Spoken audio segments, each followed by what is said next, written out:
Edi, maghanda na nga kayo ng hapunan natin. Ako nang bahala dito. Sige na. Okay, Nay. Nay, si tatay nakauwi na ba? Ha? Parang ginagabi yata yun ngayon ah. Oo nga eh. Hali nga. Kain na po ako, Nay. Oo.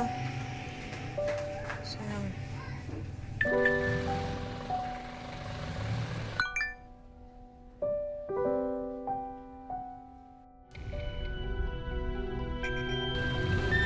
Nay, kain na po.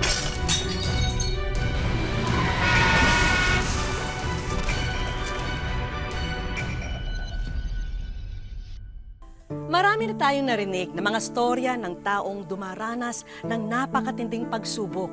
Mga dagok ng kapalaran na tila imposibleng malampasan. Pero nakakahanga kung sa huli ay napagtatagumpayan nila ang kanilang ipinaglalaban. Hatid kasi nito ang inspirasyon na kumapit tayo sa pag-asa. Magandang araw po mga kapuso. Ako po si Vicky Morales. Samahan niyo po ako sa pagtuklas sa lakas at tapang ng isang inang gagawin ang lahat para sa kanyang mga anak. Dito lang po yan sa Wish Ko Lang. Tagal Oh, na. Bobot, Ate, bakit nandito pa kayo sa labas? Eh, gabi na. good evening, tita. Iniintay naming umuwi si Pando. Nasapit lang sa inuman yung asawa mo. Alam mo namang hindi umiinom si Pando, ate. Malay mo. Baka may sikretong tinatago yung asawa mo, hindi mo alam. Ano ka nakasigurado? Siya nga pala, Bobot. Napag-usapan niyo na ba ng asawa mo yung tungkol sa sinasabi ko sa'yo, yung bentahan nitong bahay? Oo, ate. Hindi namin ibebenta. Hindi niya ibebenta? Bakit? Bakit ayaw niyo? Ate naman, ito na lang ang pinamana ni nanay sa atin. Yan na lang ang naiwan sa atin, hindi ba? At saka pag binenta natin yan, saan naman kami titira ng mga bata kan Pando? Bobot, gamitin mo nga yung utak mo. Pag binenta mo tong bahay, pag binenta natin, edi may pera tayong lahat. Ikaw may pera ka. Pwede kang humanap ng bagong matitirhan mo. Baka mas maganda pa. Oh, di may pera. Ano pa namang... Pero hindi ba paghahatian natin yung pera na pinagbilhan nitong bahay? Eh, natural. Hati-hati tayo. Eh, teka. Ano ba yung tinutumbok mo? Nasosolohin ko yung pinagbentahan ng bahay? Ganun ba tinutumbok mo? Wala naman pong sinasabing ganun si nanay. Sumasabat. Ano ba yung anak mo, ha? Turuan mo yan. Walang galang po. Hindi po ba nakatira si Marilo Gonzaga? Eh, ako si Marilu. Tumawag po kasi yung Sabarte Police Station na aksidente raw po ang asawa nyo, si Fernando. Ano pong nangyari sa tatay ko? Pasensya na misis, pero patay po sa aksidente ang asawa nyo.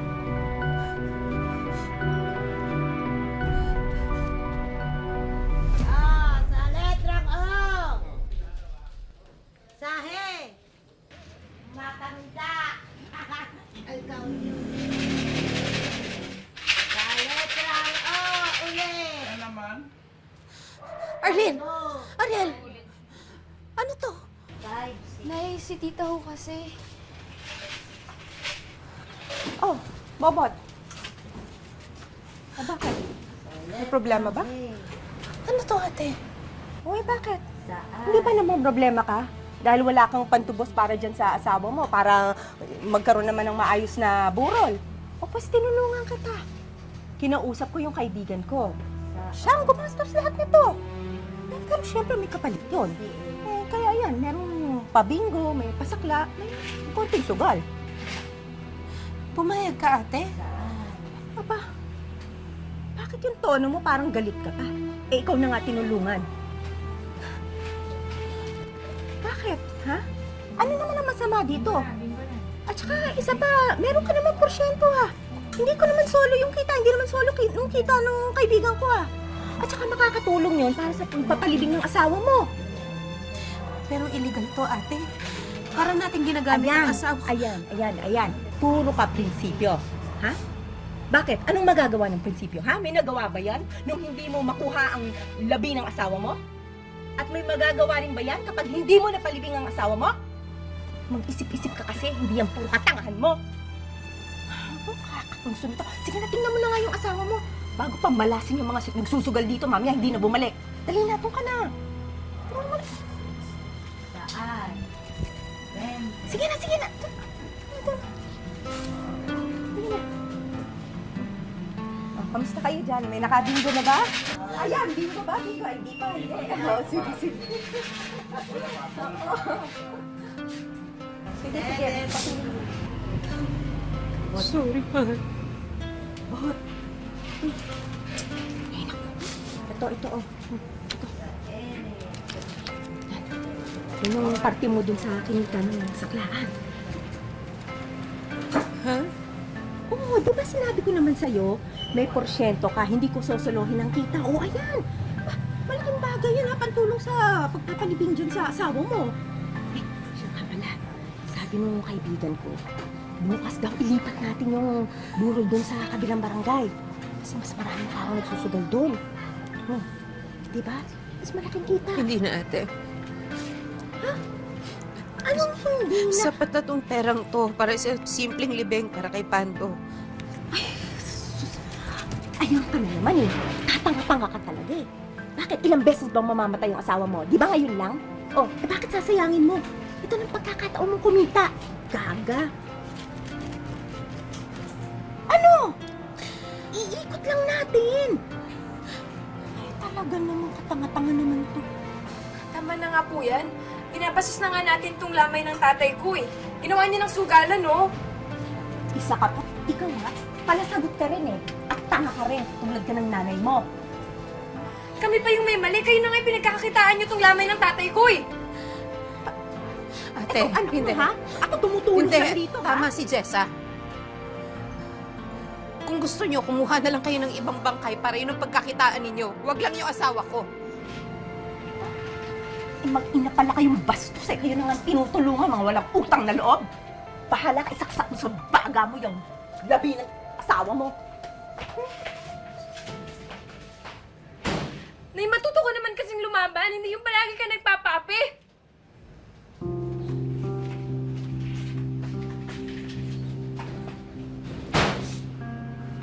Manong, Ikaw si Bubot, di ba? Yung asawa ni Pando? Uy, kundulis ulit ha. Pasensya na, hindi na ako nakarating sa libing. okay lang po. Nabanggit mo sa akin ni Pando bago siya na-aksidente na pinayagan niyo siyang magtawag dito. Oo nga eh, napag-usapan na nga namin yun bago siya umuwi. Bakit? Gusto mo yung binatilyo mo na lang ang pumalit sa kanya? Ako po sana. Ha? Sigurado ka? Hindi madaling trabaho to. Saka, barya-barya lang makukuha mo rito. Opo. Eh, naubusan na rin ho kasi ako ng puhunan sa pagtitinda eh. Kailangan ko ho ng ibang trabaho. Naku. Sige. Sige na nga, kung hindi lang ako naaawa sa'yo. Talaga ho? Opo, maraming salamat ho, Manong ah. Philcoa, Litex! Konti na lang, lalarga na! Philcoa, Litex! Pasok na! Uy! Umayos kayo na upo dyan, ha? Bilis! Pasok na! Philcoa, Litex! Tuping, halika nga dito. Oh, Manong. Siya si Bobot, byuda ni Pando. Yung kakatag dati dito. Biyuda ba ka mo? Alam mo, Manong, ganyan yung mga type ko eh. Medyo malaman pero may asim. Gago! Siya yung karelyebo mo ngayon dito. Bakit, Manong? Kaya ko naman mag-isa dito ah! Dahil sabi ko, at magsisimula na siya ngayon, huwag na huwag mo siyang away, kundi malilintigan ka sa akin. Para ba? Galingan mo ha? Salamat po.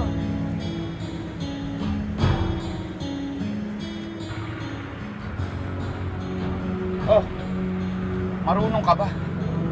Kaya mo ba? Alam mo kung saan narutan yan?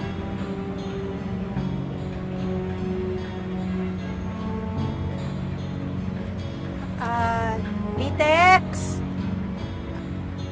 Philcoa! Lakas mo!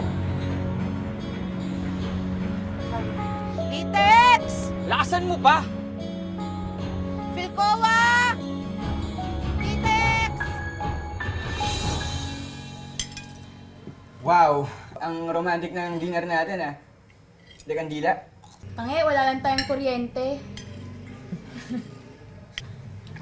Pasensya na kayo mga anak ha. Talagang... Wala, kapusan talaga tayo ngayon eh. Hayaan mo na makakahanap na ako ng trabaho. Nararamdaman ko na sa buto ko. Jessa, okay ka lang ba? Nakita ko lang kanina na yung mga kaklase ko dati. Nasa high school na sila. Tapos ako, sa elementary pa rin ako. Mga anak, pasensya na talaga kayo ha. Sinusubukan ko naman talaga eh, kaya lang... Wala eh. Wala tayo ngayon eh. Pasok na, kuya. Ay, Tupeng, balita ko, ayos yung karelyebo mo ah. Ayos ba yan? Eh kahina nga tumawag oh. Zabarte! Zabarte! At saka alam mo ba, Tupeng, ang sabi nila dito, mas malaki daw ang binibigay sa kanya ng ibang mga driver. Kalokohan yun. Ano mas malaki sa kanya? Hindi nga siya marunong eh. Eh, paano, Tupeng? Napakaswerte daw niya ni Bobot. Eh, napakabilis na puno na pasero. Tingnan mo, puno na agad. At saka, hindi siya nangaaway, ha? Eh anong pinapalabas mo? Malas ako, ha? Oy, Tupeng. Umalis ka nga dito. Mukhang pati ako minamalas eh. Sigurado ka na. Muna! Grabe naman kayo. Sige na! Pwede na ho! Akin na yan! Ay! Akin na! Akin yan eh! Akin na yan! Akin to! Maghanap ka na ibang pagtatawagan mo. Huwag dito. Pinayagan naman ako ni Manong dito eh. Sandali, akin na yan. Pinaghirapan ko yan. Pera ko yan eh. Akin na! Aray!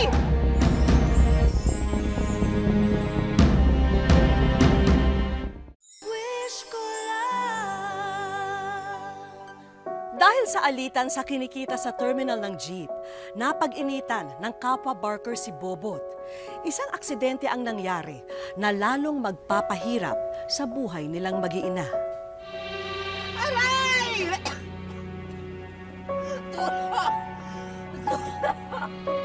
Bobot! Hindi ko sinasikaso. Sorry talaga.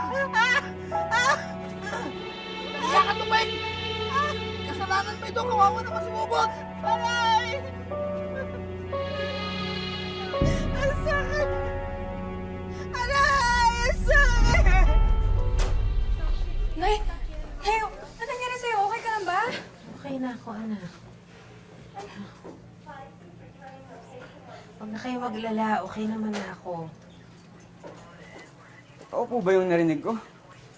Na tinulak daw kayo ng isang barker? Huwag kayong mag-alala. Inalis ko na sa terminal yung loko na yun.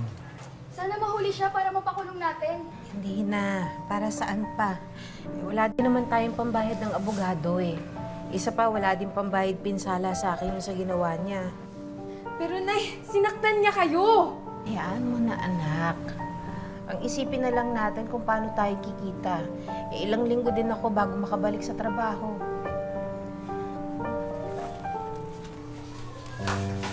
Ay, nagtitinda na po ako. Oh, sige, mag-iingat ka, ha? Okay. Ingat.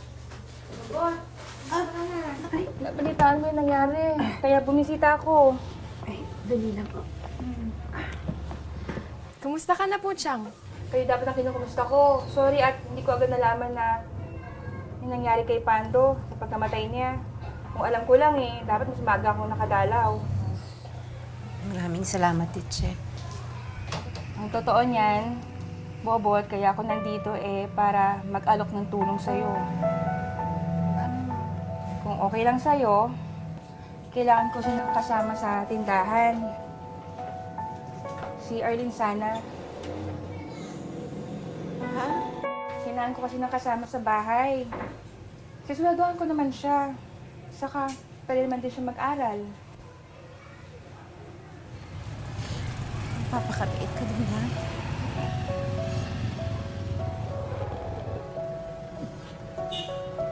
Magpapakabait ka dun, ha? Alagaan mo ang sarili. Opo, Nay.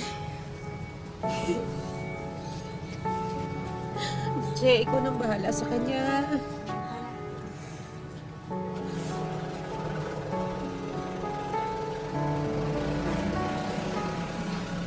Miss ko pa kayo. Iingat ka. Iingat ka. Mauna na kami.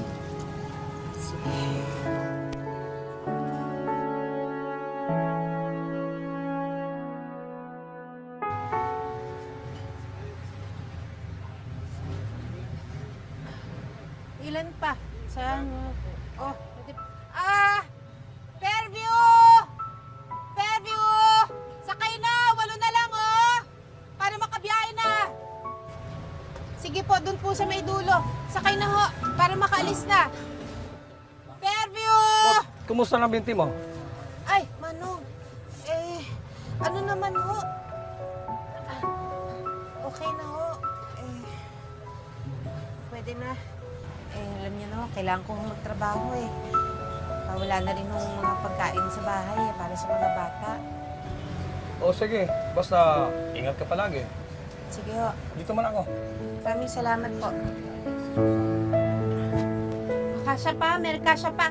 Oh, Fairview! Biyahing Fairview! Sakay na! Oh, ayan, yan pa. Ang gamit mo.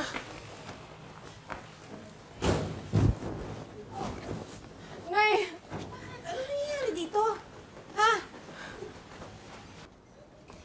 O ayan, lumayas na kayo. Ano? Bakit? Ano nangyayari? Hindi na kayo pwedeng tumira dito. Nabenta ko na ang bahay. Kaya sige na, lumayas na kayo. Nabenta? Paano mo nabenta yung bahay? Hindi na importante kung paano ko nabenta ang bahay. Ang importante, nagawa ko na. Kaya pwede ba? Umalis na kayo, hindi na kayo pwede dito. Ate naman. Ate, kapatid mo ko. Paano mo naman nagawa sa amin to? Mga pamangkin mo, saan kami titira? Tanga ka eh! Eh hindi ba? Ilang beses kitang kinausap tungkol dito sa sitwasyon na to? O ano? Ayaw ka? O pues ngayon? O umabot sa ganitong sitwasyon? Ang kapal talaga ng amo, no? Sabihan mo yun, ha? Ate naman, nakikiusap naman ako. Huwag naman ganito. Eh basta nagawa ko na eh. Anong gagawin ko? Kaya lang kayo susoli ko yung pera to sa pinagbentahan ko. Ay nako, lumayas na kayo! Pagsabihan mo yung anak mong bastos, ha? Sige na.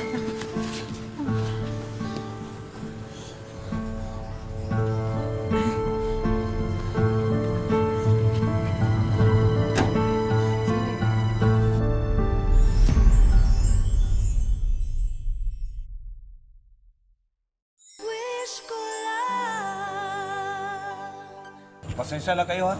Ito lang ang lugar na pwede ko ipahiram sa inyo. Tambakan kasi ito ng mga gamit namin. Maraming salamat po, Manong, ha? Hindi ko nga ho alam kung paano magpapasalamat sa inyo. Dito talaga tayo titira, Nay. May awa ang Diyos. Ang importante, magkakasama tayo. At ligtas tayong tatlo. Bakit ba kasi ayaw mong lumaban? Hindi pwedeng puro bait ka lang, Nay. Matuto kang lumaban.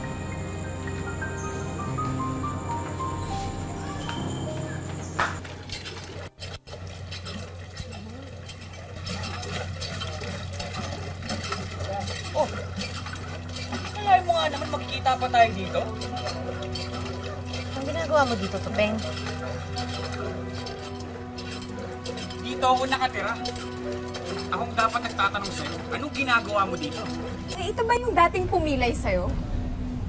Uy, okay itong anak mo ah. Matapang, gusto ko ito palaban. Huwag mong idadamay ang anak ko. Easy ka lang. Relax. Ikaw naman masyado ka nagsiselos agad eh.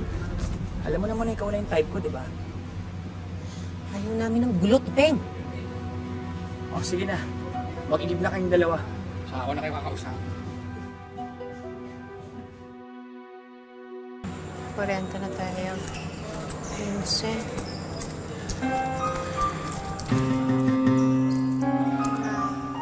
Hoy! Ano ginagawa mo dyan? lalaki nakasilip to kanina eh. Tumakbo nung sinigawan ko.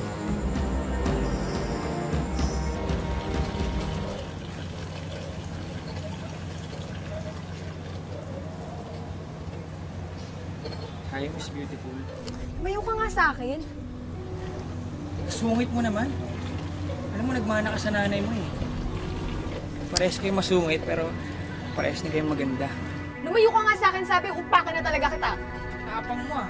Bakit may magagawa ka ba? Ay, tigilan mo nga ang anak Magagawa ko! ka ba? Sinabi ko na sa'yo, layuan mo yung anak ko eh! Hindi ba sinabi mo kasi kung tumigil ka na, tigilan mo yung anak ko, hindi ba? Sinabi mo!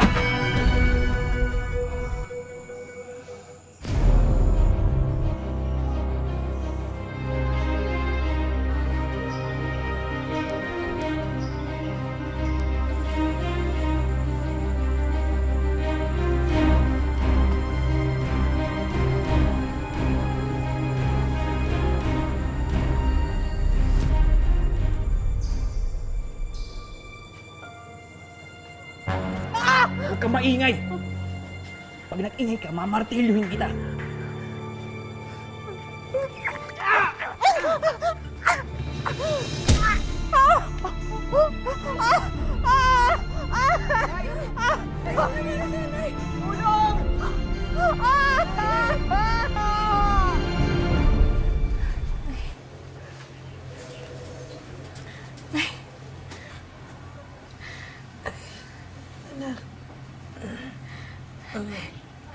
Salamat.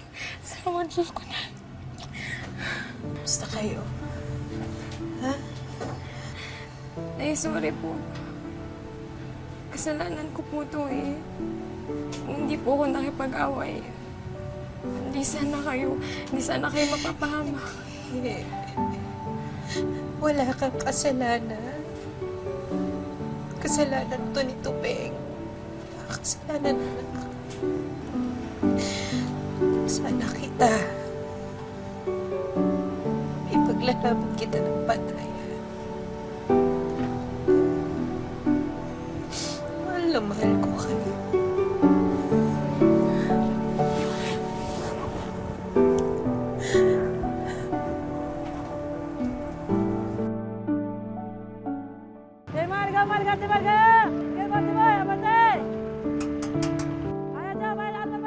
Nakikipagsabayan ng sigaw sa gitna ng mga humaharurot na jeep. Sa loob ng 15 taon, dito kinukuha ni Bobot ang pagkain nilang mag-iina sa araw-araw. Pahina-hina mo ng boses ko. Sabi ko, bayan-bayan muna, tawag muna ko, bayan-bayan. Tapos hanggang sa lumakas ang boses ko, yun, nasanay na ako ng ilang araw muna. Subukan ko, ay, sabi ko, kumikita na pala ako ng 200, 100, 150. Dinire-diretso ko na dahil kasi madali lang na na paghahanap buhay na pagtatawag. Hindi biro ang krus na pinasa ni Bobot nung pumanaw ang kanyang asawa. 3 anak kasi ang naiwan sa kanya para alagaan at palakihin. Sabi ko, bakit kaya ganun? Hirap na pala ako ito. Pag ako ay nag-iisang single mother ka ako ang na buhay. Bagamat hindi ito ang pinangarap na buhay ng mga anak ni Bobot, naunawaan na ng bunso niyang anak ang sakripisyong ginawa ng kanilang ina para lamang mabuhay sila. Pinapakita pa rin po namin sa kanya na mahalaga siya sa amin. Siyempre po bilang anak, nakikita ko nahihirapan yung mama ko, ganun na yung trabaho niya. Kahit na minsan inaasar kami kasi ganun na yung trabaho niya.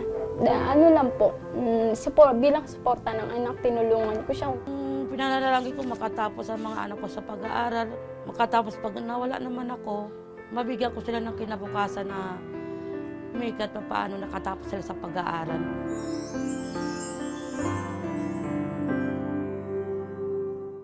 Sa aming pagbabalik, Welcome sa Wish Ko Lang.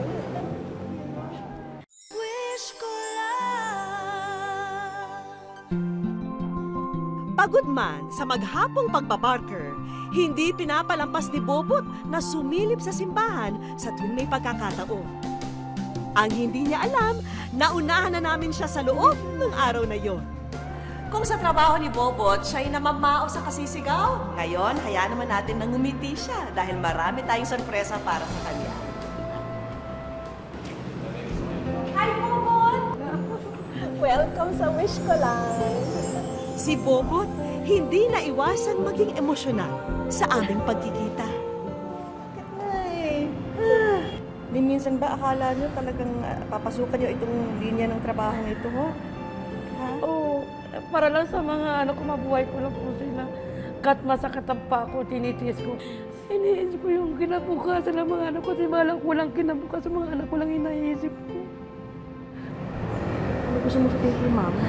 Mama, thank you po kasi nalabahan niyo po kami ng mabuti. Kahit hindi kami nasubay lang sa ang pag-aaral namin. Maraming salamat kasi binuhay na po rin po kami. Di ba, Nay, binanggit nyo, pangarap nyo na makapagtapos yung anak nyo? Siguradong ikatutuwa ng mag-ina ang aming unang sorpresa. Scholarship po, ha? Oo, para sa'yo to. Ha? 4 years yan. Ha? Maraming salamat po. Thank you po. Ma, pinapangako po sa inyo na kahit mahirap, gagawin ko para sa inyo.